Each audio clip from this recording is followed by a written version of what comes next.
students, this is Rajiv and you are learning on AIMS Academy. So now we are going to start exercise 4.3. पहले हम देखेंगे इसके sample questions और फिर करेंगे एक्सरसाइज। आइए रीड करते हैं अपना सैम्पल क्वेश्चन 1। जो बच्चे पहली बार वीडियो देख रहे हैं मैं उनको बता दूं कि एक्सरसाइज 4.1 एंड 4.2 की वीडियोस ऑलरेडी अपलोडेड है और बहुत सारे बाकी चैप्टर्स की भी एग्जाम्पलर और एनसीईआरटी के सारे कॉन्सेप्ट्स और सॉल्यूशंस अपलोडेड हैं, तो आप वहाँ से जाकर देख सकते हैं। आइए रीड करते हैं अपना sample question 1। Find the roots of the quadratic equation 2x² minus √5x minus 2 equals to 0 using the quadratic formula. भाई यहाँ पर है माइनस। हाँ जी, तो अब आपको क्या करना है, क्वाड्रेटिक फॉर्मूला यूज़ करके इसके सॉल्यूशंस निकालने हैं। ठीक है, हाँ जी, रूट्स निकालने हैं। तो देखिए इधर आपको क्या करना है, पहले a निकालना है। a क्या है, x² का जो कोफिशिएंट है वो है a। b क्या है, जो x का कोफिशिएंट है वो है b, और जो कांस्टेंट नंबर है वो है आपका c। क्वाड्रेटिक फॉर्मूला निकालने के लिए पहले हमें निकालना होता है डिस्क्रिमिनेंट। डिस्क्रिमिनेंट क्या होता है, d which is b² minus 4ac। ठीक है, तो b की वैल्यू देखिए कितनी है, √5 का स्क्वायर माइनस 4, a की वैल्यू है 2 और c की वैल्यू है -2। ठीक है, अब देखिए इधर इसका स्क्वायर कितना होगा 5, माइनस माइनस क्या हो जाएगा प्लस, 4 4 जा 16, ये आ जाएगा आपका 21। ठीक है, अब आपको क्या करना है, क्वाड्रेटिक फॉर्मूला लगाना है। क्वाड्रेटिक फॉर्मूला क्या होता है, -b over plus minus √d over 2a। ठीक है, माइनस b की वैल्यू कितनी है √5, तो माइनस माइनस हो जाएगा प्लस। ठीक है, प्लस माइनस √21 ओवर 4। तो एक बार आप क्या कीजिए, इसको प्लस में लिख दीजिए और एक बार आप इसको माइनस में लिख दीजिए। वही यही है आपके रूट्स। ठीक है, ये आ गए आपके रूट्स। आई होप कि समझ में आ गया होगा। बहुत इजी सा क्वेश्चन है, ये नोट कीजिए। देखते हैं अपना क्वेश्चन नंबर 2, मतलब क्या sample 2। Find the roots of 6x² minus √2x minus 2 equals to 0 by factorisation of the corresponding quadratic polynomial. ठीक है भाई, तो इसको बेसिकली आपको क्या करना है, फैक्टराइज करना है। कैसे इसको फैक्टराइज कर सकते हैं ज़रा देखिए। देखिए आपको पता है a इंटू सी हमें करना होता है, a इंटू सी करेंगे तो आपको कितना मिलेगा 12। इसका मतलब ये है कि मिडल टर्म को हमें ऐसे स्प्लिट करना है कि जब आप इसके फैक्टर्स करें तो आंसर कितना आना चाहिए 12। क्या कर सकते हैं आप, क्या आप इसको 3√2x यहाँ पे, हाँ 2√2x लिख सकते हैं। देखिए होगा क्या, इन दोनों को आप मल्टीप्लाई कीजिए। मल्टीप्लाई करोगे तो क्या आ जाएगा 3√2 इंटू 2√2। देखिए 3 2 तो हो जाएगा 6 एंड √2 इंटू 2 क्या हो जाएगा 2 विच इज़ 12। और माइनस करने पर आना चाहिए तो वो मैंने माइनस तो कर ही दिया है। ठीक है, अब देखिए ज़रा इसमें क्या कॉमन है और इसमें क्या कॉमन है। तो देखिए अगर आप देखोगे तो कॉमन जब आप लेंगे तो इसमें कुछ कॉमन आएगा नहीं, मतलब 3 तो कॉमन आ रहा है बट अंदर की जो क्वांटिटी है वो सेम नहीं मिलेगी आपको। तो अब मैं करूँगा क्या करने वाला हूँ ज़रा देखिए ध्यान से। मैं एक स्टेप और ऐड करूँगा, ऐसे आपने क्वेश्चंस एनसीईआरटी में भी किए होंगे। तो मैं क्या करने वाला हूँ, इसको √2 इंटू √2 लिख रहा हूँ। ठीक है, अब आप देखिए इसमें क्या कॉमन है, एक तो इसमें 3 कॉमन है और x कॉमन है, तो बचेगा क्या 2x²। इसमें देखिए 3 कॉमन है, x कॉमन है और क्या बचेगा √2। इन दोनों में क्या कॉमन है, एक तो 2 कॉमन है, सॉरी √2 कॉमन है, तो बचेगा क्या 2x, और यहाँ से देखिए √2 निकल गया है तो क्या बचेगा √2। समझ में आ गई बात यानी। दोबारा से समझा देता हूँ। देखिए 3 कॉमन है और x कॉमन है, तो 3 2 होता है 6, और यहाँ से x कॉमन निकल गया तो क्या बचेगा x बचेगा, क्योंकि x² है। यहाँ से 3 और x निकल जाएगा तो क्या बचेगा √2। इन दोनों में से देखिए √2 कॉमन है, तो यहाँ बचेगा 2x और यहाँ बचेगा √2। अब इसमें और इसमें देख लीजिए क्या कॉमन है, तो इसमें कॉमन है 2x माइनस √2 और यहाँ पे है 3x प्लस √2। इसको क्या करना था, फैक्टराइज करना है, सिर्फ रूट्स भी फाइंड आउट करने हैं, रूट्स फाइंड आउट करने हैं। ठीक है, तो भाई अब 2 नंबर्स आ गए, इनको आप क्या कीजिए 0 के इक्वल पुट कर दीजिए। जब आप 0 के इक्वल पुट करेंगे तो देखिए इधर यहाँ से x की वैल्यू क्या आ जाएगी, ये माइनस में है, उधर जाकर हो जाएगा प्लस, और ये मल्टीप्लाई हो रहा है, उधर जाकर हो जाएगा डिवाइड। तो ये आपके क्या आ रहे हैं, रूट्स आ रहे हैं, ठीक है। यहाँ पर देखिए ये प्लस में है, उधर जाकर हो जाएगा माइनस, तो -√2, और ये 3 मल्टीप्लाई हो रहा है, उधर जाकर हो जाएगा डिवाइड। तो ये है आपके दोनों रूट्स। ये एक इम्पॉर्टेंट क्वेश्चन है, जब भी आपके रूट वाले क्वेश्चंस आते हैं वो हमेशा क्या हो जाते हैं, इम्पॉर्टेंट, ठीक है। तो इस टाइप के क्वेश्चंस की आपको और प्रैक्टिस करनी है, ये नोट कीजिए। देखते हैं अपना नेक्स्ट क्वेश्चन। आइए शुरू करते हैं अपनी एक्सरसाइज 4.3 का क्वेश्चन नंबर 1। इसमें अगर आप देखें तो 7 पार्ट्स दिए हुए हैं, बट मैं आपको 4 कराऊंगा। जो 4th part, 5th, 6th and 7th जो ज़्यादा इंपॉर्टेंट है, ऊपर वाले भी इंपॉर्टेंट है बट वो इजी हैं। जब मैं आपको ये कराऊंगा तो वो आप खुद कर लेंगे, ठीक है। तो आइए देखते हैं अपना 4th पार्ट, ये रहा। अगर आप सही से देखें तो इसका कोफिशिएंट नेगेटिव है, तो पहले तो इस कोफिशिएंट को आप पॉजिटिव कीजिए, ताकि जैसी आपने इक्वेशन अभी तक पढ़ी है वैसी ही बन जाए। तो मैंने क्या किया, यहाँ से -1 कॉमन ले लिया, तो यहाँ क्या बचेगा, x²। जब आप नेगेटिव साइन कॉमन लेते हैं तो अंदर के सारे साइन जो हैं वो चेंज हो जाते हैं, ठीक है। ये मल्टीप्लाई हो रहा है, उधर जाकर डिवाइड होगा, और जब ये 0 से जाकर डिवाइड होगा तो 0 divided by anything is always 0। तो आपकी क्वाड्रेटिक इक्वेशन में से अगर आपको नेगेटिव साइन कॉमन लेना हो तो बेसिकली आप क्या कीजिए, सारे साइन चेंज कर दीजिए, ठीक है। अब मुझे क्या निकालनी है, क्वाड्रेटिक इक्वेशन। क्या बोला है उन्होंने, क्वाड्रेटिक फॉर्मूला यूज़ करने के लिए बोला है, ठीक है। तो क्वाड्रेटिक फॉर्मूला होता है -b + (√b² - 4ac divided by 2a, ठीक है। तो -b की वैल्यू देखिए यहाँ पे कितनी है, -7, तो प्लस का 7 आ गया, प्लस माइनस √b की वैल्यू है -7 का स्क्वायर -4a की वैल्यू कितनी है 1 इंटू c की वैल्यू कितनी है 10। इससे पहले जो मैंने डिस्क्रिमिनेंट लेकर कराया आप वैसे भी कर सकते हैं और डायरेक्टली फॉर्मूला भी अप्लाई कर सकते हैं। डिस्क्रिमिनेंट आपको ये बता देते हैं वेदर रूट्स एग्जिस्ट और नॉट, और रियल रूट्स एग्जिस्ट और नॉट, ठीक है। तो 2 इंटू ए की वैल्यू अब कितनी है 1। अब सॉल्व कर लेते हैं। 7 प्लस माइनस अंडर रूट, यहाँ पर देखिए 49, यहाँ पर आ जाएगा 40 डिवाइडेड बाय 2। तो x की वैल्यू कितनी आ गई 7 प्लस माइनस, इसको सॉल्व करेंगे यू विल गेट 9/2। अब इसको सॉल्व कर लेते हैं। x is equal to 7 plus minus √9 का होता है 3 डिवाइडेड बाय 2, ठीक है 2 ये, हाँ जी। तो अब आप क्या कीजिए, एक बार इसको प्लस में ले लीजिए और एक बार इसको माइनस में ले लीजिए। तो यहाँ से आपको मिलेगा 10/2 विच इज़ 5, यहाँ से आपको मिलेगा 4/2 विच इज़ 2, ठीक है। इसको सॉल्व करेंगे 4 आ जाएगा, 4 डिवाइडेड बाय 2 इज़ 2। तो ये है आपके इस क्वाड्रेटिक इक्वेशन के रूट्स, ठीक है। ये नोट कीजिए। देखते हैं अपना 5th पार्ट। आइए देखते हैं अपना 5th पार्ट। यहाँ पर a की वैल्यू कितनी है 1, b की वैल्यू कितनी है 2√2, c की वैल्यू कितनी है भाई -6। अब आपको क्या करना है भाई, क्वाड्रेटिक फॉर्मूला लगाओ और आंसर पाओ। b² - 4ac divided by 2a minus b, और b की वैल्यू कितनी है 2√2 प्लस माइनस b की वैल्यू कितनी है 2√2 स्क्वायर -4a की वैल्यू है 1 एंड c की वैल्यू है -6, ठीक है। साइन का बहुत ख्याल रखना है। 2a और a की वैल्यू कितनी है 1, तो अब तो बहुत इजी हो गया। -2√2 प्लस माइनस, इसको सॉल्व करते हैं। देखिए यहाँ पर 2 नंबर्स हैं, एक तो है 2 और दूसरा है √2। इन दोनों का स्क्वायर होगा, 2 का स्क्वायर होता है 4 एंड √2 का स्क्वायर होता है 2 विच इज़ 8, ठीक है। तो इसकी वैल्यू आ जाएगी 8, ये माइनस माइनस हो जाएंगे प्लस, एंड 4 6 24, ठीक है।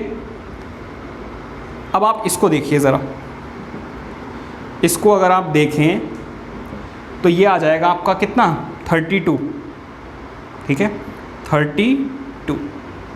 32 को हम कैसे लिख सकते हैं, 16 इंटू 2 लिखा जा सकता है इसको ऑब्वियसली। देखिए आपका जो आंसर है वो सिंपलेस्ट फॉर्म में होना चाहिए। कोशिश आपको यही करनी है कि आपको आंसर सिंपलेस्ट फॉर्म में देना है। तो x इज इक्वल टू -2√2। अब ज़रा देखिए, क्या मैं इसको 2 इंटू 16 या 16 इंटू 2 लिख सकता हूँ? हाँ जी भाई बिल्कुल लिख सकते हो, बिकॉज 16 2 कितना होता है 32 ही होता है। बट ऐसा क्यों लिखा? ऐसा इसलिए लिखा गया है क्योंकि मुझे 16 का स्क्वायर रूट पता है एंड दैट इज़ 4। तो उसकी हेल्प से हम क्या कर सकते हैं, 4 बाहर निकाल सकते हैं। अब ज़रा ऊपर देखिए क्या क्या कॉमन है, एक तो 2 कॉमन है, ठीक है, और दूसरा √2 कॉमन है। अच्छा इसको तो ऐड सब्ट्रैक्ट भी कर सकते हैं, तो कॉमन लेने की ज़रूरत नहीं है, कॉमन लेने की ज़रूरत नहीं है। चलिए जी, पहले एक बार इसको लिख लीजिए प्लस में, एक बार प्लस में लिख लिया और एक बार माइनस में भी लिख लीजिए। अभी सॉल्व करते हैं इसको। अब ज़रा देखिए, इन दोनों को ऐड या सब्ट्रैक्ट किया जा सकता है। ये 4√2 है, ये 2√2 है, तो 4√2 में से -√2 करेंगे तो आपका आंसर 2√2 बचेगा, एंड डिनोमिनेटर में तो 2 है ही, ये कैंसिल आउट हो जाएगा, आपका x की वैल्यू आ जाएगी √2। अब यहाँ पर देखते हैं ज़रा, भाई ये दोनों सब्ट्रैक्ट हो रहे हैं, तो माइनस माइनस हमेशा क्या होता है, प्लस। अब इसको आप 3 पे कैंसिल आउट कर सकते हैं, तो इसकी वैल्यू कितनी आ गई, -3√2। बताओ कोई दिक्कत? तो इस तरीके से आप क्या कर सकते हैं, रूट्स निकाल सकते हैं। रूट्स आर कितने, √2 एंड -3√2। आई होप कि समझ में आ गया होगा। एक अच्छा क्वेश्चन है, ये नोट कीजिए। देखते हैं अपना नेक्स्ट पार्ट। आइए देखते हैं अपना 6th पार्ट, x² -3√5x + 10।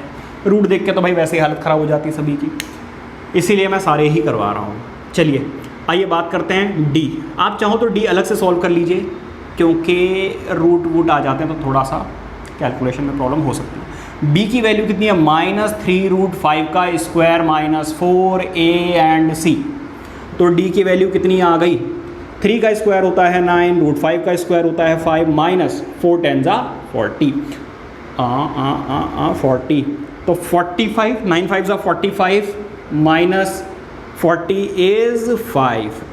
अब हम लगाएंगे क्वाड्रेटिक फॉर्मूला, -b + -√d/2a, ये हमारा फॉर्मूला होता है। हाँ जी भाई, -b की वैल्यू कितनी है, 3√5 ± d की वैल्यू कितनी है, 5, तो √5 आ जाएगा, ओवर 2a, और a की वैल्यू कितनी है, 1। बहुत ही आसान सा सवाल है भैया, √5 ± √5 ओवर, ये बचा।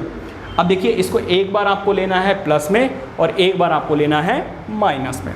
तो x = 3√5 -√2 एंड x = 3√5 -√5/2।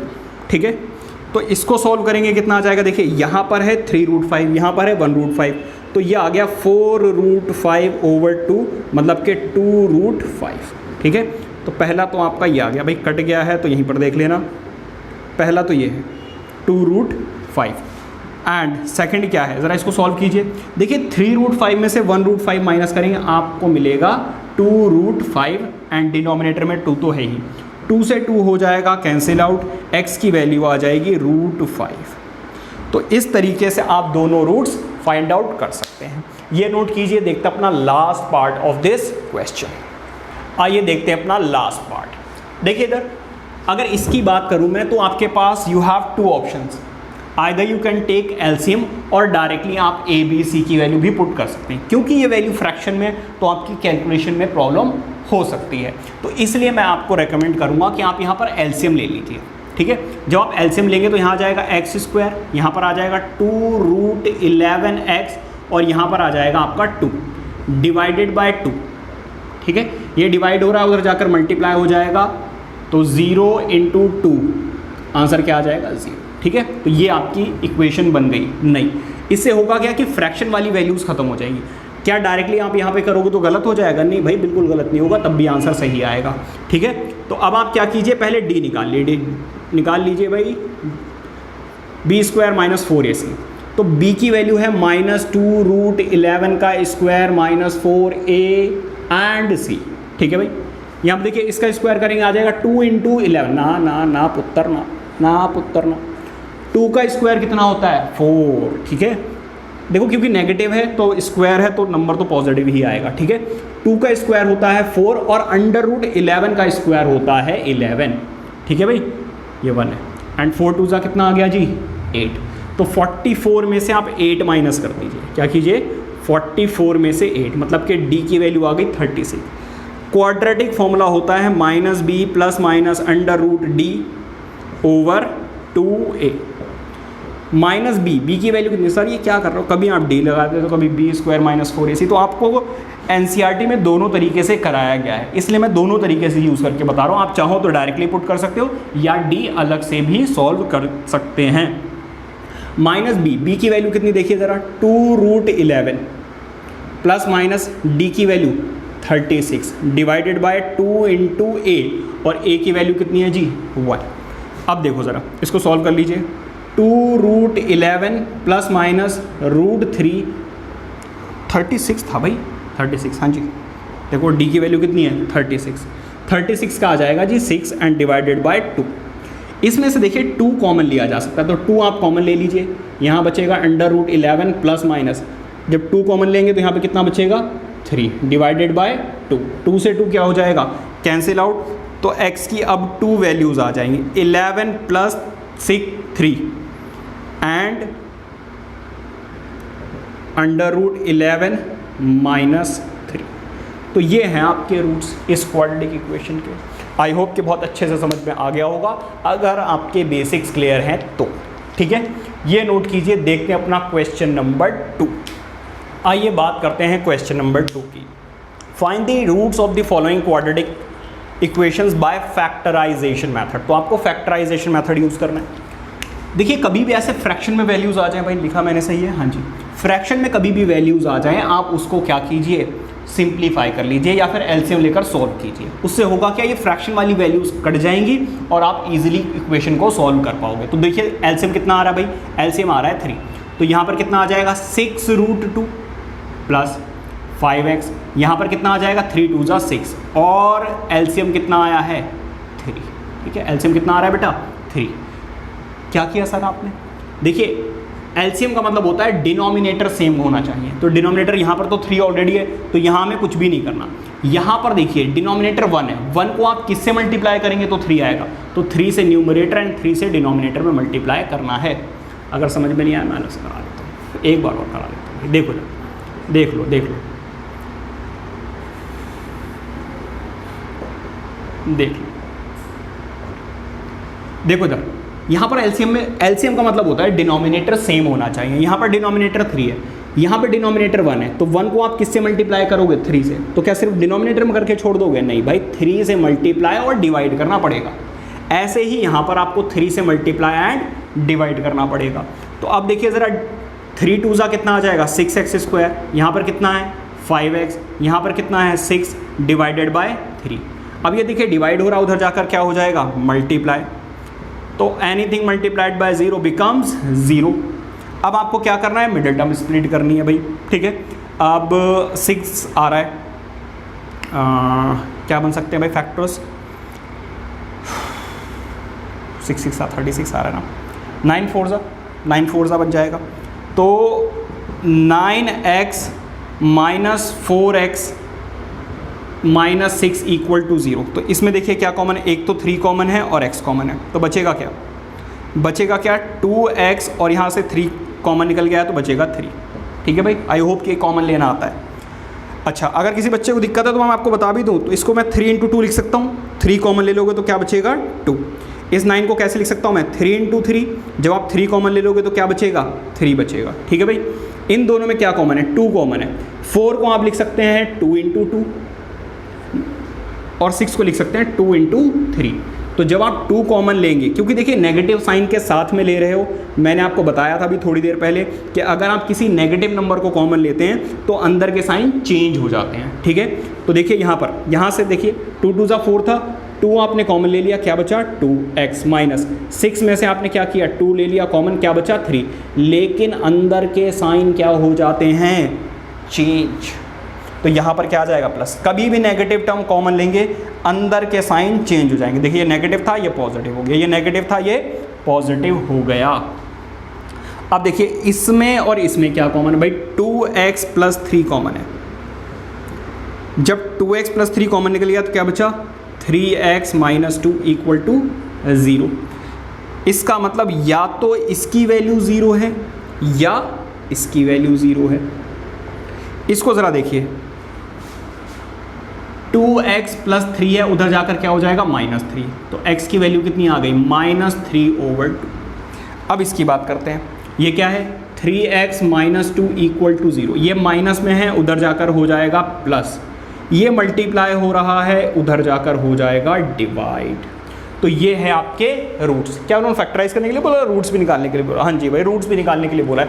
अगर वो कहते हैं फैक्टराइज दिस, तो आप यहीं पर छोड़ दीजिए, फिर आपको आगे करने की ज़रूरत नहीं है, क्योंकि उन्होंने रूट्स भी बोला है। तो इसका मतलब ये है कि आपको x की वैल्यू निकालनी पड़ेगी।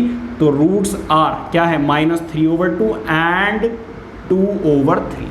ठीक है, आई होप के समझ में आ गया होगा। नेक्स्ट क्वेश्चन भी बिल्कुल ऐसा ही है, जिसमें फ्रैक्शन में वैल्यूज़ दी हुई हैं, आपको क्या करना है एलसीएम लेकर उसको सॉल्व करना है। ठीक है, चलो करा ही देता हूँ यार, मैं नोट करो। आइए देखते हैं अपना सेकेंड पार्ट। भाई एलसीएम देख लीजिए, यहाँ पर भी 5 है, यहाँ पर भी 5 है, यहाँ पर 5 नहीं है, तो मैं 5 से मल्टीप्लाई और डिवाइड कर रहा हूँ इसको। ठीक है, तो ऊपर आ जाएगा 2x² 5x - 3 डिवाइडेड बाय 5, क्योंकि जब डिनोमिनेटर सेम हो जाता तो उसको आप एक बार लिख सकते हैं। अब देखिए ये डिवाइड हो रहा है, उधर जाकर क्या हो जाएगा मल्टीप्लाई, और मल्टीप्लाई होने के बाद 0 × 5 क्या आ जाएगा 0, तो अल्टीमेटली यहाँ पर क्या आ गया 0। अब आपकी सिंपल सी क्वाड्रेटिक इक्वेशन बन गई है। अब इसको क्या करना है, आपको फैक्टराइज करना है। फैक्टराइज करना बहुत ही आसान है। क्या करना है भाई, -2x - 3x ले लीजिए, क्योंकि 3 2 क्या आ जाएगा 6। मिडिल टर्म स्प्लिटिंग आती है ना भाई, मिडिल टर्म को ऐसे स्प्लिट करना होता है कि इन दोनों का प्रोडक्ट आए, और अगर प्लस है तो प्लस करने के बाद, और माइनस है तो माइनस करने के बाद मिडिल टर्म आ जानी चाहिए। ठीक है, ये और ये देखिए, इसमें क्या कॉमन है, एक तो 2 कॉमन है, और क्या कॉमन है x कॉमन है। क्या बचा, 2 भी निकल गया, x भी निकल गया, सिर्फ एक x बचा, बीच में है माइनस, तो माइनस लगा दिया। यहाँ तो 2x का पूरा 2x ही चला गया। जब पूरी टर्म कॉमन आ जाती है तो वहाँ पर 1 बचता है। इन दोनों में देखिए क्या कॉमन है, 3 कॉमन है, तो क्या बचा x + 1। अब इसमें कुछ हो गई है गड़बड़, कुछ हो गई है गड़बड़। ओके ओके ओके बेटा, माइनस करने पर आ जाए, सॉरी, फैक्टराइजेशन हो गई, गलत गलत गलत गलत, कोई बात नहीं, कोई बात नहीं, कोई बात नहीं।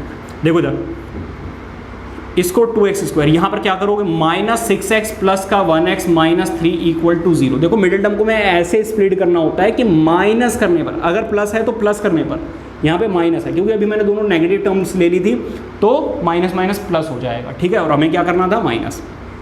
इसमें देखिए क्या कॉमन है, एक तो 2 कॉमन है और x कॉमन है। जब 2 निकल गया और x निकल गया तो यहाँ बचा x, यहाँ से x निकल गया, और देखिए 6 क्या है एक्चुअली 2 × 3। जब 2 निकल जाएगा तो क्या बचेगा 3। इन दोनों में क्या कॉमन है, कुछ भी कॉमन नहीं है, तो बचेगा 1। यहाँ पे क्या है x - 3।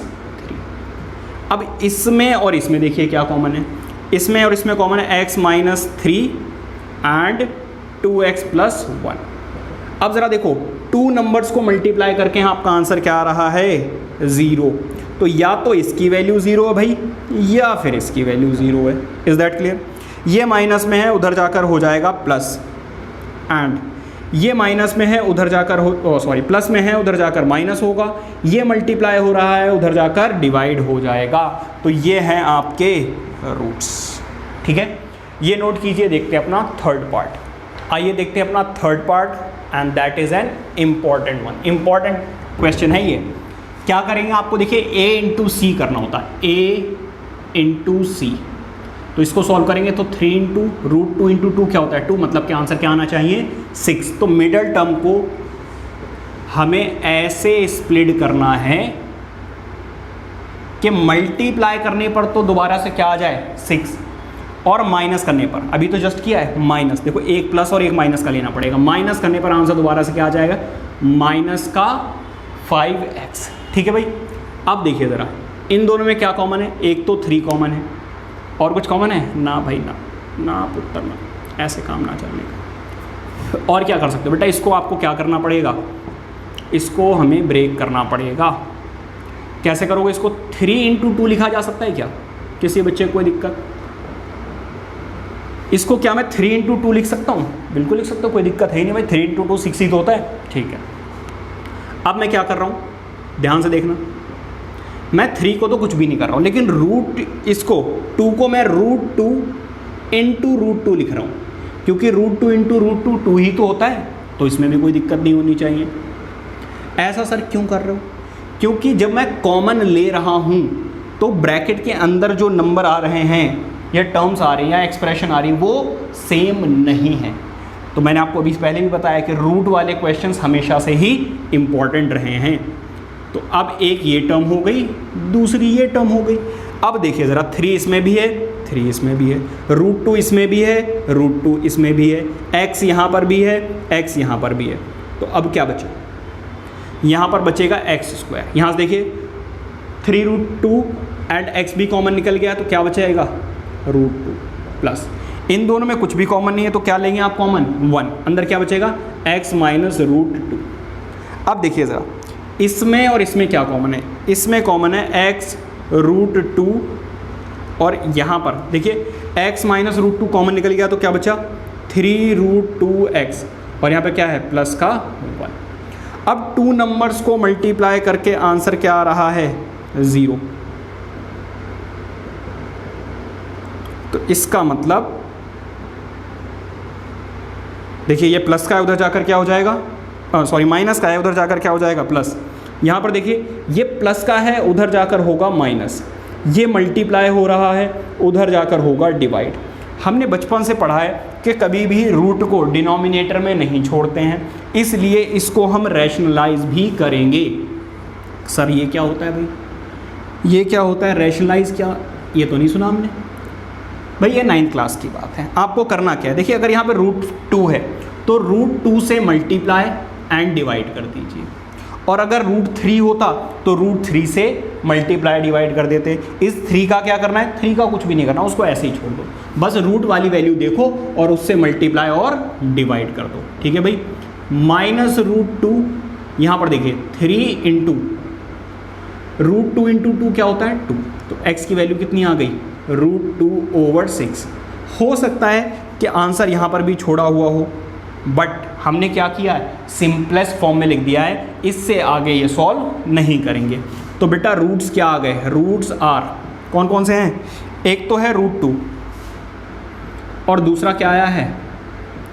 Minus root 2/6। Is that clear?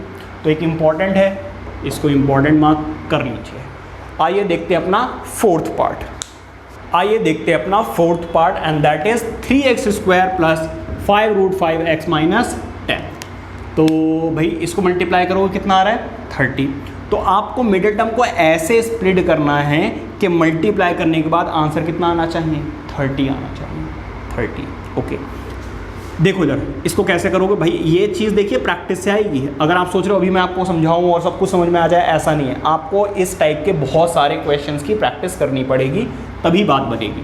यहाँ पर देखिए इसको आप कैसे लिख सकते हैं? 3 रूट 5x, और अच्छा माइनस करने पर आना चाहिए। ओके, तो 6 रूट 5 एंड 1 रूट 5 माइनस 10। अब ज़रा देखो इन दोनों नंबर्स को मल्टीप्लाई कर लो। 6 रूट 5 इंटू 1 रूट 5, 6 बन जा तो 6 आ गया, एंड रूट 5 इंटू रूट 5 आ गया। 5 6 जा कितना होता है? 30। तो मिडिल टर्म को मैं ऐसे स्प्लिट करना था कि मल्टीप्लाई करें तो 30 आए। क्यों 30 आए भाई? 3 10 जा कितना है? 30, मतलब a इंटू सी के बराबर आना चाहिए ना। और सब्ट्रैक्ट करने के बाद दोबारा से मिडिल टर्म आ जानी चाहिए। अब देखिए इसमें क्या कॉमन है और इसमें क्या। देखिए ये अगर फैक्टराइजेशन नहीं आती ना तो फिर ये समझ में आने वाला है नहीं। मैं ये मानकर चल रहा हूँ कि आपको एनसीईआरटी अच्छे से आती है, ठीक है। और अगर नहीं आती है तो पहले जाइए यूट्यूब प्लेलिस्ट में और वहाँ से जाकर क्वाड्रेटिक इक्वेशन वाला चैप्टर कीजिए, ठीक है। अब देखो ज़रा इसमें क्या कॉमन है भाई? एक तो 3 कॉमन दिख रहा है मुझे, क्योंकि 3 के टेबल में 6 भी आता है। फिर x भी दिख रहा है मुझे, तो 3x तो निकल गया, यहाँ बचा x, ठीक है। अच्छा ओके ठीक है। इसको अभी थोड़ी देर के लिए ऐसे छोड़ो, अभी करेंगे ये जो किया है ना, अभी करेंगे। बट देखो जब यहाँ से मैं कॉमन ले रहा हूँ ना तो कुछ कॉमन आएगा नहीं। देखो यहाँ से जब मैं कॉमन लूँगा तो यहाँ पर रूट 5 रह जाएगा, यहाँ पर नहीं बचेगा। लेकिन जब मैं यहाँ से 1 कॉमन लूँगा तो पहले रूट 5 बचेगा। इसका मतलब अंदर वाली जो टर्म है वो कॉमन नहीं आएंगी। तो इसलिए मैं इसको 5 × 2 लिख रहा हूँ। कोई दिक्कत, बिल्कुल लिख सकते हो। 5 इंटू 2 क्या होता है, 10 ही तो होता है। 3x² plus 6√5x minus √5x, मैं इस 5 को √5 इंटू √5 लिख रहा हूँ और 2 को ऐसे ही छोड़ दिया, कोई दिक्कत, कोई दिक्कत नहीं। अब ज़रा देखो इसमें और इसमें क्या कॉमन दिख रहा है। इसमें देखिए एक तो 3 है और x है, क्या बचा, 3 निकल गया, x निकल गया, x बचा। यहाँ से 3 2 होता है 6, √5 ऐसे ही छोड़ दो और x तो कॉमन निकल चुका है तो यहाँ पे कुछ भी नहीं बचेगा। ठीक है, दोबारा समझा देता हूँ। देखो 3 निकल गया, x निकल गया, यहाँ पे x बचेगा, इसमें तो कोई दिक्कत नहीं है। यहाँ पर देखो इस 6 को क्या मैं 3 इंटू 2√5 लिख सकता हूँ। 3 2 क्या है 6, 3 जब कॉमन निकल जाएगा तो यहाँ पे क्या बचेगा 2√5 और x था वो तो निकल ही गया कॉमन।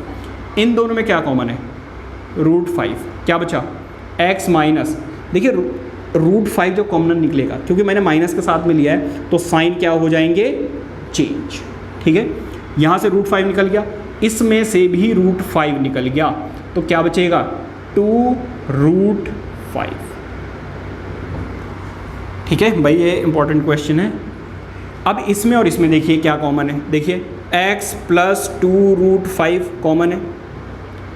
जब ये कॉमन निकल जाएगा तो यहाँ पे क्या बचेगा 3x, जब ये कॉमन निकल जाएगा तो यहाँ पे क्या बचेगा √5। ठीक है, इस तरीके से ऐसे। अब 2 नंबर्स को मल्टीप्लाई करके आंसर क्या आ रहा है, 0 कुछ गड़बड़ हो गई क्या, नहीं ठीक है भाई। x प्लस 2√5 इक्वल्स टू 0 और इसको भी मल्टीप्लाई करेंगे तो आंसर क्या आएगा 2√5 इक्वल्स टू 0। ठीक है, अब ज़रा देखो ये प्लस में है, उधर जाकर क्या हो जाएगा माइनस। यहाँ पर भी देखो ज़रा, ये माइनस में है, उधर जाकर हो जाएगा प्लस, और ये मल्टीप्लाई हो रहा है, इधर जाकर हो जाएगा डिवाइड। तो इस तरीके से ये आ जाएंगे आपके रूट्स। ठीक है, आई होप कि समझ में आ गया होगा। ये नोट कीजिए, देखते हैं अपना last part of this video as well as this exercise. Please note it down. ये बात करते हैं 5th पार्ट की, जो अगेन एक इम्पॉर्टेंट पार्ट है। भाई mark this question as an important one. क्या करना है, वैसे तो बहुत सिंपल है, कुछ भी नहीं है इसमें, रूट भी नहीं है, लेकिन आपको क्या करना पड़ेगा, एलसीएम लेना होगा।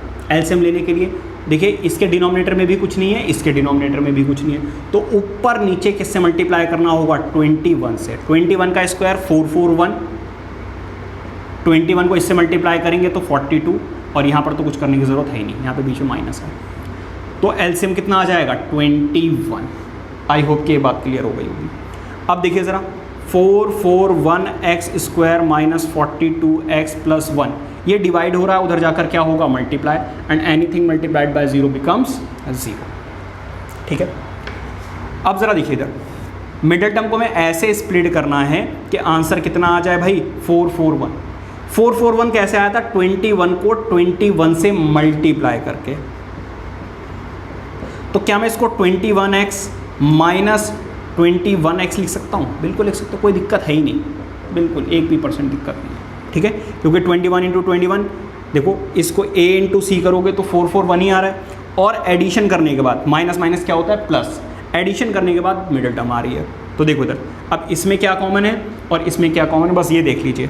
दोनों में 21 कॉमन होगा ऑब्वियसली, क्योंकि ये 21 इंटू 21 था, और दोनों में x भी कॉमन है, तो यहाँ पे क्या बचेगा 21, क्योंकि एक x निकल गया है, एक x अभी भी बाकी है। अब देखिए ये पूरी की पूरी टर्म ही कॉमन आ गई, तो जब पूरी की पूरी टर्म कॉमन आ जाती है तो वहाँ पर क्या बचता है 1। क्यों बचता है सर 1, क्यों बचता है भाई ऐसे क्यों? क्या मैं इसको 3 इंटू 1 क्या होता है 3, 4 इंटू 1 क्या होता है 4, इसी तरीके से 21x इंटू 1 क्या होगा 21x। ठीक है भाई, तो इसलिए 1 लगा दोगे तो कुछ भी फर्क नहीं पड़ेगा, लेकिन अगर आपने 0 लिख दिया ना तो जब आप इसको मल्टीप्लाई करोगे तो आंसर 0 आ जाएगा, और ये टर्म 0 नहीं है। आ जाइए, इन दोनों में क्या कॉमन है, कुछ भी कॉमन नहीं है तो 1 कॉमन होगा, क्योंकि पहले माइनस है तो -1 कॉमन आएगा। अगर यहाँ पर प्लस होता तो +1 कॉमन आता। ठीक है, और मैंने आपको बताया था जब नेगेटिव टर्म कॉमन लेते हैं तो अंदर के साइन क्या हो जाते हैं, चेंज हो जाते हैं जी। माइनस वाली टर्म पॉजिटिव और पॉजिटिव टर्म नेगेटिव। अब इसमें और इसमें देखें तो 21 माइनस एक्स यहाँ पर भी है, और 21 माइनस एक्स यहाँ पर भी है, 21x माइनस 1 सॉरी। देखिए जब ये कॉमन निकल जाएगा तो यहाँ पे क्या बचेगा 21x माइनस 1। इस बार हुआ क्या, दोनों ही टर्म्स सेम आ गई। तो जब दोनों टर्म्स सेम आ जाती हैं तो आपको एक ही बार सॉल्व करने की ज़रूरत है। आपकी मर्ज़ी है, श्रद्धा है आपकी, आप चाहें तो दोनों बार सॉल्व कर लो या एक बार, ठीक है। अब ज़रा यहाँ पे देखिए, ये माइनस में है 2x 21x, ये माइनस में है, माइनस का 1 नेगेटिव है यहाँ पर, उधर जाकर पॉजिटिव हो जाएगा। ये देखिए 21 मल्टीप्लाई हो रहा है, उधर जाकर हो जाएगा डिवाइड। भाई इसको जब सॉल्व किया तो ये आया, ये भी तो सेम ही है, जब इसको सॉल्व करोगे तब भी यही आएगा। तो रूट्स आ गए आपके 1/21 एंड 1/21, दोनों सेम ही है, ठीक है। तो ये थे आपके sample questions and exercise 4.3। I hope के समझ में आया होगा। अगर आपके बेसिक आपके चैप्टर 4 अच्छे से क्लियर है, आपको आता है, तो डेफिनेटली समझ में आया होगा। और अगर समझ में नहीं आया तो बेटा आपको फिर चैप्टर 4 करने की एक बार और ज़रूरत है। बाकी अगर समझ में आया तो वीडियो को लाइक करके चैनल को सब्सक्राइब ज़रूर कर लेना, बेल आइकन को ऑन रखिए, क्योंकि ऐसे ही वीडियोज़ मैं आपके साथ शेयर करता रहता हूँ जो आपके एग्ज़ाम में बहुत हेल्प करेगी। मिलते हैं नेक्स्ट वीडियो में एक्सरसाइज 4.4 के सैम्पल क्वेश्चंस एंड एक्सरसाइज के solution. Till then take care, bye bye.